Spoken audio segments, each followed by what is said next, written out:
ಸುಭಾಷ್ ಚಂದ್ರ ಬೋಸರು ಕಾಂಗ್ರೆಸ್ಸಿನ ಅಧ್ಯಕ್ಷರಾಗಿ ಅಧಿಕಾರ ಸ್ವೀಕರಿಸಿದ ನಂತರ ಅವರು ಮಾಡಿದ ಭಾಷಣದ ವಿವರಗಳನ್ನ ನಿನ್ನೆ ನಾವು ನೋಡ್ತಾ ಇದ್ವಿ. ಸುಭಾಷ್ ಚಂದ್ರ ಬೋಸರ ಭಾಷಣ ಒಬ್ಬ ಸಾಮಾನ್ಯ ನಾಯಕನಂತೇನಿರಲಿಲ್ಲ. ಅದುವರೆಗಿನ ಕಾಂಗ್ರೆಸ್ ಅಧ್ಯಕ್ಷರ ಭಾಷಣಗಳು ಹೆಂಗಿರ್ತಿದ್ವು ಅಂತಂದ್ರೆ, ಅದು ಗಾಂಧೀಜಿ ಆಗಮನದ ನಂತರ ಸಹಜವಾಗಿಯೇ ಗಾಂಧೀಜಿ ಅವನಲ್ಲಿ ಕೂರಿಸಿರ್ತಾರಾಗಿದ್ದರಿಂದ ಕೈಗೊಂಬೆ ತರ ಇರ್ತಿದ್ರು. ಗಾಂಧೀಜಿ ಇಂಥದನ್ನ ಮಾತಾಡೋದ್ರೆ ಮಾತಾಡೋದು, ಬೇಡ ಅಂದ್ರೆ ಬಿಡೋದು ಅನ್ನೋ ತರದ ವಾತಾವರಣ ಇರ್ತಿತ್ತಲ್ಲ. ಈಗ ಸುಭಾಷ್ ಚಂದ್ರ ಬೋಸರು ಹಂಗಿರ್ಲಿಲ್ವಲ್ಲ. ಈ ಮನುಷ್ಯ ಹೇಗಿದ್ರು ಅಂತಂದ್ರೆ, ತನ್ನ ವಿಚಾರಧಾರೆಗಳನ್ನ ಸಮರ್ಥವಾಗಿ ಎಲ್ರಿಗೂ ಅರಿಯುವಂತೆ ಹೇಳಬಲ್ಲಂತ ಸಾಮರ್ಥ್ಯ ಇತ್ತು ಅವರಿಗೆ. ಮತ್ತು ಸುಭಾಷ್ ಚಂದ್ರ ಬೋಸರು ಚಿತ್ತರಂಜನ್ ದಾಸರ ಕೈಯಲ್ಲಿ ಪಳಗಿದವರಾಗಿದ್ದರಿಂದ, ವಿದೇಶದಲ್ಲಿ ಸಾಕಷ್ಟು ತಿರುಗಾಟ ಮಾಡಿದ್ದಾಗಿದ್ದರಿಂದ ಅವರಿಗೆ ಜಾಗತಿಕ ಚಿತ್ರಣವೂ ಗೊತ್ತಿತ್ತು ಮತ್ತು ಭಾರತವನ್ನ ಹೇಗೆ ಮುನ್ನಡೆಸ್ಕೊಂಡು ಹೋಗ್ಬೇಕು ಎನ್ನುವಂತ ಗ್ರೌಂಡ್ ರಿಯಾಲಿಟಿಯೂ ಗೊತ್ತಿತ್ತು. ಒಬ್ಬ ನಾಯಕನಿಗಿರಬೇಕಾಗಿರುವಂತ ಅತ್ಯಂತ ಪ್ರಮುಖವಾದ ಸಂಗತಿ ಅದು.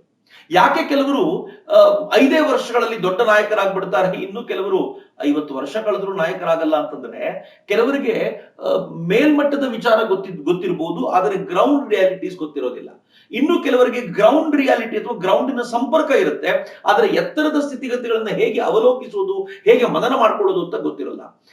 ಈ ದೃಷ್ಟಿಯಿಂದ ನೋಡಿದ್ರೆ ಸುಭಾಷರದು ಅಪ್ರತಿಮವಾದ ವ್ಯಕ್ತಿತ್ವ. ಹೀಗಾಗಿ ಅವ್ರ ಭಾಷಣ ತುಂಬಾ ವಿಶೇಷ ಅಂತ ಅನ್ಸುತ್ತೆ. ನೆನ್ನೆ ನಾನು ಸುಭಾಷ್ ಚಂದ್ರ ಬೋಸರು ವಿಭಜನೆಯ ಕುರಿತಂತೆ ಕೊಟ್ಟ ಮುನ್ಸೂಚನೆಯ ಬಗ್ಗೆ ಮಾತನಾಡಿದ್ದೆ.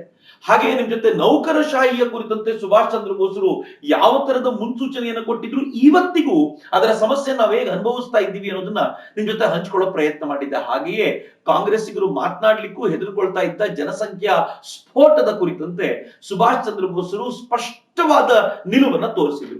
ಇವತ್ ನಾನು ನಿಮ್ಗೆ ಸುಭಾಷ್ ಚಂದ್ರ ಬೋಸರ ಒಟ್ಟಾರೆ ಡೆವಲಪ್ಮೆಂಟ್ ನ ಕಲ್ಪನೆ ಹೇಗಿತ್ತು ಅನ್ನೋದನ್ನ ವಿವರಿಸುವ ಪ್ರಯತ್ನ ಮಾಡ್ತೀನಿ. ಮತ್ತು ಇದು ಸುಭಾಷ್ ಚಂದ್ರ ಬೋಸರು ಅಧಿವೇಶನದ ಭಾಷಣದಲ್ಲಿ ಆಡಿದಂತ ಮಾತುಗಳು. ಅವ್ರು ಹೇಳ್ತಾರೆ, ನಮ್ಮ ಪ್ರಮುಖ ಸಮಸ್ಯೆಗಳಾದ ಬಡತನ, ಅನಕ್ಷರತೆ, ಅನಾರೋಗ್ಯಗಳ ನಿರ್ಮೂಲನವಾಗಿ ಔದ್ಯಮಿಕ ಉತ್ಪಾದನೆ ಹೆಚ್ಚಿ ಎಲ್ಲರಿಗೂ ನಿತ್ಯ ಅಗತ್ಯಗಳ ಪೂರೈಕೆಯಾಗಬೇಕಾದರೆ ಸಮಾಜವಾದಿ ರೀತಿಯ ಯೋಜನೆಯ ಮೂಲಕ ಮಾತ್ರ.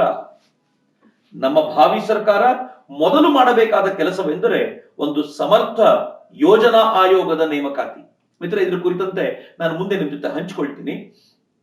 ಅದಕ್ಕೆ ಪೂರಕವಾಗಿ ಭೂ ಸುಧಾರಣೆ, ಕೃಷಿಕರ ಸಾಲ ಪರಿಹಾರ, ಗ್ರಾಮೀಣರಿಗೆ ಸಾಲ ಸೌಲಭ್ಯ, ಸಹಕಾರಿ ಆಂದೋಲನದ ವಿಸ್ತರಣೆ, ಪ್ರಮುಖ ಉದ್ಯಮ ಕ್ಷೇತ್ರಗಳಲ್ಲಿ ಸರ್ಕಾರಿ ವ್ಯವಸ್ಥಾಪನೆ, ಜನಸಂಖ್ಯಾ ನಿಯಂತ್ರಣ, ಸಾಮಾಜಿಕ ಕಾರ್ಯಕರ್ತರ, ಕಾರ್ಮಿಕರ ಮತ್ತು ಸರ್ಕಾರಿ ಸಿಬ್ಬಂದಿಗಳ ತರಬೇತಿ, ಈ ಎಲ್ಲ ಅಂಶಗಳಿಗೂ ಕ್ಷಿಪ್ರ ಗಮನ ಹರಿಸಬೇಕಾಗುತ್ತದೆ. ದೂರದೃಷ್ಟಿ ಗಮನಿಸ್ತಿದ್ದೀರೇನು? ಬೇರೆಲ್ಲ ವಿಚಾರಗಳನ್ನ ಪಕ್ಕಕ್ಕಿಡಿ. ಒಂದ್ ಕಡೆ ಜನಸಂಖ್ಯಾ ನಿಯಂತ್ರಣ ಇರ್ಬೋದು, ತರಬೇತಿಯ ದೃಷ್ಟಿಯಿಂದ ಇರ್ಬೋದು, ಮತ್ತು ಔದ್ಯಮಿಕ ವಲಯಗಳಲ್ಲಿ ಇನ್ಫ್ಯಾಕ್ಟ್ ಸುಭಾಷ್ ಚಂದ್ರ ಬೋಸರು ಅದನ್ನು ತುಂಬಾ ಗಂಭೀರ ದನಿಯಲ್ಲಿ ಮಾತನಾಡಿದ್ದಾರೆ. ಸುಭಾಷ್ ಚಂದ್ರ ಬೋಸರು ಬರೋಕ್ಕಿಂತ ಮುಂಚೆ ಔದ್ಯಮೀಕರಣ ಕುರಿತಂತೆ ಭಾರತದ ಚಿಂತನೆ ಹೇಗಿತ್ತು ಅಂತಂದ್ರೆ, ಚರಕಾದಿಂದ ನೂಲ್ ತೆಗೆದು ಬಟ್ಟೆ ಮಾಡ್ಕೊಂಡ್ರೆ ಸಾಕು, ಹೆಚ್ಚು ಹೆಚ್ಚು ಯಂತ್ರಗಳನ್ನ ಭಾರತಕ್ಕೆ ಬರದೇ ಇರೋ ತರ ನೋಡ್ಕೋಬೇಕು. ಮಹಾತ್ಮ ಗಾಂಧೀಜಿಯವರ ಕಲ್ಪನೆ ಅದು.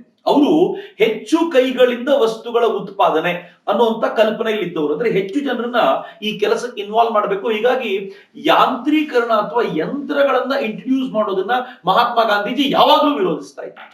ಆದ್ರೆ ಅದೇ ಕಾಂಗ್ರೆಸ್ಸಿನ ಅಧಿವೇಶನದಲ್ಲಿ ಅಧ್ಯಕ್ಷೀಯ ಭಾಷಣವನ್ನ ಮಾಡ್ತಾ ಸುಭಾಷ್ ಚಂದ್ರ ಬೋಸರು ಔದ್ಯಮೀಕರಣ ಕುರಿತಂತೆ ಒತ್ತು ಕೊಡೋದಿದೆಯಲ್ಲ, ಅದು ಗಟ್ಸ್ ಅಂತ ಹೇಳಬೇಕು ಅಂತ. ಇಷ್ಟಕ್ಕೆ ನಿಲ್ಲಲ್ಲ ಮಿತ್ರರೆ, ಸುಭಾಷ್ ಚಂದ್ರ ಬೋಸರು ಈ ಯೋಜನಾ ಆಯೋಗವೊಂದನ್ನ ನಿರ್ಮಿಸುವಂತ ಕಲ್ಪನೆ ಕೊಟ್ಟರಲ್ಲ, ಅದು ತುಂಬಾ ವಿಸ್ತಾರವಾಗಿರುವಂತ ಕಲ್ಪನೆ.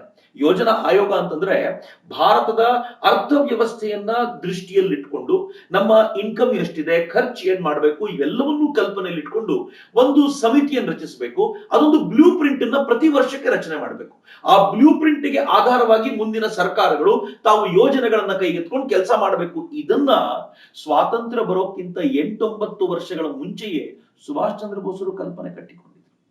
ನಾನು ಯಾಕೆ ಸುಭಾಷ್ ಚಂದ್ರ ಬೋಸರನ್ನ ದೂರದೃಷ್ಟಿಯ ನಾಯಕ ಅಂತ ಕರಿತೀನಿ ಅಂತಂದ್ರೆ ಈ ಕಾರಣಕ್ಕೆ. ಈ ಯೋಜನಾ ಆಯೋಗದ ಕಲ್ಪನೆ ಸುಭಾಷ್ ಚಂದ್ರ ಬೋಸರದ್ದು ಹೇಗಿತ್ತು ಅಂತಂದ್ರೆ, ಆ ಮನುಷ್ಯ ಸುಮ್ಮನೆ ಕಲ್ಪನೆ ಕೊಟ್ಟು ಸುಮ್ಮನಾಗ್ಲಿಲ್ಲ. ಈ ನಾಡಿನ ಅನೇಕ ಅರ್ಥಶಾಸ್ತ್ರಜ್ಞರನ್ನ ಭೇಟಿ ಮಾಡ್ತಿದ್ರು.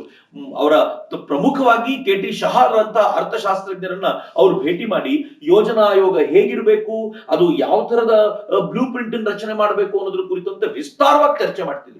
ಎಲ್ಲಿವರೆಗೂ ಅಂತಂದ್ರೆ, ಮುಂದಿನ ದಿನಗಳಲ್ಲಂತೂ ಕಾಂಗ್ರೆಸ್ಸಿನ ಗಾಂಧಿವಾದಿಗಳ ಗುಂಪು ಇತ್ತಲ್ಲ, ಈ ಗಾಂಧಿವಾದಿಗಳ ಗುಂಪು ಎಲ್ಲಿವರೆಗೂ ಮಾತನಾಡ್ತಿದ್ರು ಅಂತಂದ್ರೆ, ಈತ ವರ್ಕಿಂಗ್ ಕಮಿಟಿಗಿಂತ ಹೆಚ್ಚಾಗಿ ಶಾಸ್ತ್ರಜ್ಞರು, ತಂತ್ರಜ್ಞರ ಜೊತೆ ಮಾತನಾಡಿಯೇ ಕಾಂಗ್ರೆಸ್ಸಿನ ಕಟ್ತಾನಂತೆ ಅಂತ ಮೂದಲಿಸ್ತಿದ್ರು. ಆದ್ರೆ ಕೆಲಸಕ್ಕೆ ಬಾರದ ಗಾಸಿಪ್ಗಳನ್ನು ಮಾಡ್ತಾನೆ ಕಾಲ ಕಳೆತಿದ್ದ ವರ್ಕಿಂಗ್ ಕಮಿಟಿಗಿಂತ ನಿರಂತರವಾಗಿ ಕೆಲಸಕ್ಕೆ ಪ್ರೇರಣೆ ಕೊಡಬಲ್ಲ ಆ ಜನರ ಜೊತೆಗೆ ಸೇರೋದು ತನ್ನ ಅತ್ಯಂತ ಇಚ್ಛೆಯ ವಿಷಯ, ಆಸಕ್ತಿಯ ವಿಷಯ ಅಂತ ಸುಭಾಷ್ ಚಂದ್ರ ಬೋಸರಿಗೆ ಇದ್ದಿದ್ದು ಇವರಿಗೆಲ್ಲ ಎಲ್ಲಿಗೆ ಗೊತ್ತಾಗ್ಲಿಕ್ಕೆ ಸಾಧ್ಯ ಹೇಳಿ? ಇವರ ಆಲೋಚನೆ ಅಷ್ಟು ವಿಸ್ತಾರವಾಗಿ, ಅಷ್ಟು ದೂರವಾಗಿ ಇದ್ದಿದ್ದೇ ಅಲ್ಲ. ಮಿತ್ರ, ಎಲ್ಲಿವರೆಗೂ ಅಂತಂದ್ರೆ ಸುಭಾಷ್ ಚಂದ್ರ ಬೋಸರು ನೇಪಥ್ಯಕ್ಕೆ ಸರಿಯುವುದರೊಂದಿಗೆ, ಮುಂದೆ ಅದು ಹೇಗೆ ಅವರನ್ನ ಪಕ್ಕಕ್ಕೆ ತಳ್ತಾರೆ ಅನ್ನೋದನ್ನ ನಾನು ವಿವರಿಸ್ತೀನಿ ನಿಮ್ಗೆ. ಹಾಗೆ ನೇಪಥ್ಯಕ್ಕೆ ಸರಿಯೋದರೊಂದಿಗೆ ಸುಭಾಷ್ ಚಂದ್ರ ಬೋಸರು ಕಟ್ಟಿಕೊಟ್ಟಿದ್ದ ಈ ಯೋಜನಾ ಆಯೋಗದ ಕಲ್ಪನೆಯನ್ನು ಕೂಡ ಧ್ವಂಸ ಮಾಡಲಾಯಿತು. ಯೋಜನಾ ಆಯೋಗ ಹೆಚ್ಚು ಕಡಿಮೆ ಸತ್ತೇ ಹೋಯಿತು. ಸುಭಾಷ್ ಚಂದ್ರ ಬೋಸರು ಇದ್ದಾಗ ಜವಾಹರ್ಲಾಲ್ ನೆಹರೂರವರ ನೇತೃತ್ವದಲ್ಲಿ ಒಂದಿಡೀ ತಂತ್ರಜ್ಞರ ಈ ತಂಡವನ್ನ ಕಟ್ಟಿಕೊಂಡು ಯೋಜನಾ ಆಯೋಗವನ್ನು ಕಟ್ಟಿದ್ರು ಅವರು. ಕಾಂಗ್ರೆಸ್ ಏನಾದ್ರೂ ಅದನ್ನ ಮುಂದುವರಿಸಿಕೊಂಡು ಹೋಗಿದ್ದಿದ್ರೆ ಸ್ವಾತಂತ್ರ್ಯ ಬರುವ ಹೊತ್ತಲ್ಲಿ ಈ ದೇಶವನ್ನ ಕಾಪಾಡುವಂತ, ಈ ದೇಶವನ್ನ ಮುನ್ನಡೆಸಿಕೊಂಡು ಹೋಗಬಲ್ಲಂತ ಒಂದು ಸಮರ್ಥ ಶಾಸ್ತ್ರಜ್ಞರ ಟೀಮ್ ನಿರ್ಮಾಣ ಆಗಿರ್ತಿತ್ತು. ಆದ್ರೆ ಕಾಂಗ್ರೆಸ್ಸು ಈ ತರದೊಂದು ಐಡಿಯಾನ ಸುಭಾಷ್ ಚಂದ್ರ ಬೋಸರು ಕೊಟ್ರಲ್ಲ ಅನ್ನೋ ಕಾರಣಕ್ಕೋಸ್ಕರವೇ ಮೂಲೆ ಗುಂಪು ಮಾಡಿತು. ಮತ್ತೆ ಯೋಜನಾ ಆಯೋಗ ರಚನೆ ಆಗಿದ್ದು ಯಾವಾಗ ಗೊತ್ತಾ? ಅಲ್ಲಿಂದ ಆಚೆಗೆ 8-9 ವರ್ಷಗಳ ನಂತರ ಭಾರತಕ್ಕೆ ಸ್ವಾತಂತ್ರ್ಯ ಬಂದು ಜವಾಹರ್ಲಾಲ್ ನೆಹರು ಮೊದಲ ಪ್ರಧಾನಿಯಾದ ನಂತರವೇ ಯೋಜನಾ ಆಯೋಗದ ರಚನೆಯಾಗಿತ್ತು. ಅದಕ್ಕಿಂತಲೂ ಮುಂಚೆ ಯೋಜನಾ ಆಯೋಗ ಒಂದು ಪ್ರತಿ ವರ್ಷ ಕೆಲಸ ಮಾಡ್ಕೊಂಡು ಬಂದು ಸ್ವಾತಂತ್ರ್ಯ ಬಂದಾಗ ಏನ್ ಮಾಡಬೇಕು ಎನ್ನುವಂತ ಕಲ್ಪನೆ ನಾವು ಕಟ್ಟಿಕೊಟ್ಟಿದ್ರೆ, ಸ್ವಾತಂತ್ರ್ಯ ಬಂದಾಗ ನಾವು ಯಾವ ತರದ ಸಮಸ್ಯೆಗಳನ್ನು ಎದುರಿಸಿದ್ವಲ್ಲ ಅಂತ ಸಮಸ್ಯೆ ಖಂಡಿತವಾಗಿಯೂ ಇರ್ತಿರ್ಲಿಲ್ಲ. ಆ ಕಾರಣಕ್ಕೆ ಅನೇಕ ಬಾರಿ ಅನ್ಸೋದು ಸುಭಾಷ್ ಚಂದ್ರ ಬೋಸರು ಮೊದಲ ಪ್ರಧಾನಿ ಆಗ್ಬೇಕಾಗಿತ್ತು ಈ ದೇಶದ್ದು ಅಂತ. ಮೊದಲ ಪ್ರಧಾನಿ ಹೌದೋ ಅಲ್ವೋ ಅಂತಂದ್ರೆ ಈ ದೇಶದ ಈಗಿನ ಪ್ರಧಾನಮಂತ್ರಿಯವರು ಮೊದಲ ಪ್ರಧಾನಿಯಾದ ಸುಭಾಷ್ ಚಂದ್ರ ಬೋಸರಿಗೆ ಅನ್ನುವಂತ ಉಲ್ಲೇಖವನ್ನು ಮಾಡಿದ್ರು. ಅದು ಹೇಗೆ ಅನ್ನೋದು ಮುಂದಿನ ದಿನಗಳಲ್ಲಿ ನಮ್ಗೆ ಗೊತ್ತಾಗುತ್ತೆ. ಆದ್ರೆ ಅವರೇನಾದ್ರೂ ಪ್ರಧಾನಮಂತ್ರಿಯಾಗಿ ಸಮರ್ಥವಾಗಿ ಅಧಿಕಾರವನ್ನ ಕೈಗೆ ಎತ್ಕೊಳ್ಳೋ ತರ ಆಗಿದ್ದಿದ್ರೆ ಏನ್ ಸಮಸ್ಯೆಯನ್ನ ಮುಂದಿನ 7 ದಶಕಗಳ ಕಾಲ ಕಂಡ್ವಲ್ಲ, ಖಂಡಿತವಾಗಿಯೂ ಆ ಸಮಸ್ಯೆಗಳು ಇರ್ತಿರ್ಲಿಲ್ಲ ಅಂತ ನಿಸ್ಸಂಶಯವಾಗಿ ಹೇಳ್ಬೋದು. ಹೋಗ್ಲಿ, ಅವರನ್ನ ಪ್ರಧಾನಿ ಮಾಡದೆ ಹೋದ್ರೆ ಅಷ್ಟೇ ಹೋಯ್ತು. ಆದ್ರೆ ಸುಭಾಷ್ ಚಂದ್ರ ಬೋಸರು ಅವ್ರು ಕೊಟ್ಟಂತ ಯೋಜನೆಯ ರೂಪುರೇಷೆಗಳ ಆಧಾರದ ಮೇಲೆ ಮುಂದಿನ ಭಾರತವನ್ನ ಕಟ್ಟಬೇಕು ಅಂತ ಆಗ್ಲಿಂದಲೂ ಯೋಚನೆ ಮಾಡ್ಕೊಂಡು ಬಂದಿದ್ರು, ಚೆನ್ನಾಗಿರ್ತಿತ್ತು. ಆದ್ರೆ ಯಾಕೋ ಭಾರತ ಆ ದಿಕ್ಕಲ್ಲಿ ಯೋಚನೆ ಮಾಡ್ಲಿಲ್ಲ. ಹೋಗ್ಲಿ ಬಿಡಿ. ಸುಭಾಷ್ ಚಂದ್ರ ಬೋಸರು ಬರೀ ಇಷ್ಟೇ ಅಲ್ಲ, ಮುಂದೆ ಸುಭಾಷ್ ಚಂದ್ರ ಬೋಸರು ಈ ದೇಶದ ಒಬ್ಬ ಸಮರ್ಥ ನಾಯಕನ ರೀತಿಯಲ್ಲಿ ಮಾತನಾಡಿದ್ರು. ಅವರ ಭಾಷಣದ ಕೊನೆಯ ಸಾಲುಗಳು ಹೆಚ್ಚು ಕಡಿಮೆ ಕೊನೆಯಲ್ಲಿ ಮಾತನಾಡ್ತಾ ಸುಭಾಷ್ ಚಂದ್ರ ಬೋಸರು ಏನ್ ಹೇಳ್ತಾರೆ ಗೊತ್ತಾ? ನಮಗೆ ಬ್ರಿಟಿಷ್ ಜನತೆಯ ಬಗ್ಗೆ ಯಾವ ದ್ವೇಷವೂ ಇಲ್ಲ. ನಾವು ಹೋರಾಡ್ತಾ ಇರೋದು ಇಂಗ್ಲೆಂಡಿನ ಸಾಮ್ರಾಜ್ಯಶಾಹಿಯ ವಿರುದ್ಧ. ನಾವು ಪೂರ್ಣ ಸ್ವತಂತ್ರರಾಗಿ ಇಂಗ್ಲೆಂಡಿನೊಡನೆ ನಮ್ಮ ಸಂಬಂಧ ಹೇಗಿರಬೇಕೆಂದು ನಿರ್ಣಯಿಸ ಬಯಸುತ್ತೇವೆ.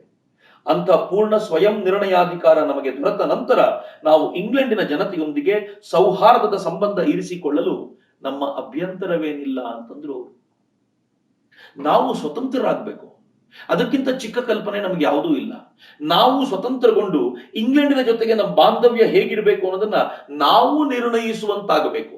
ಹಂಗಾದಾಗ ಇಂಗ್ಲೆಂಡಿನ ಜನರೊಂದಿಗೆ ನಮ್ಗೆ ಯಾವ ದ್ವೇಷವೂ ಇಲ್ಲ ಅಂತ ಸುಭಾಷ್ ಹೇಳ್ತಾರಲ್ಲ, ಒಂಥರ ಅನುದ್ವಿಗ್ನ ಪೂರ್ಣವಾಗಿರುವಂತ ಆದರೆ ಅಪಾರ ಚಿಂತನೆಗಳಿಂದ ಕೂಡಿರುವಂತ ಅವರ ಭಾಷಣ ನಿಜಕ್ಕೂ ವಿಶೇಷವಾಗಿತ್ತು ಅಂತ ಅವತ್ತು ಗಮನಿಸಿದವರು, ಆನಂತರ ಈ ಭಾಷಣವನ್ನ ಓದ್ದವರೆಲ್ಲರೂ ಹೇಳ್ತಾರೆ.